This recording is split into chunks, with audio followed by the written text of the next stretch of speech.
old are you now? 36.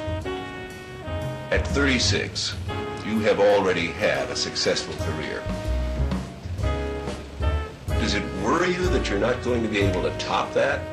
And one thing about people who've had a big blast of success, and I more or less have had a rise right from when I started when I was 21. I mean, I was the first young director to break through. And what it tends to do is, I think, it can make you go one of two ways. You can become very self-satisfied and become very egotistical and think that everything you touch is just magic. If you do that, you start making very bad movies. Or you can just keep making more ambitious things. City Magazine in San Francisco is a very exciting thing that opens up a whole new way of communicating with people that I never knew anything about, has put me in contact and will continue to put me in contact with some talented people who know more about communicating with people than I do. Consequently, I will learn from them and I will be able to bring it over into this other field. When you think of yourself, what are you? Are you a director, a writer, a publisher, producer? What are you? I'm a person. That's all I am.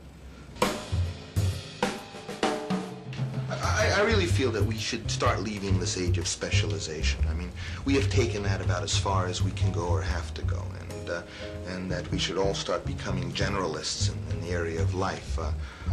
To be a film director would be a very easy thing for me to do. I could live very well. I could be in a very insulated. Directors, to a degree at least, are dictatorial, very authoritarian. Are you? You just ordered all of the feature copy in one issue of the magazine killed. Isn't that dictatorial? But the fact that the people who I said that to kind of just retreated means that they knew I was right.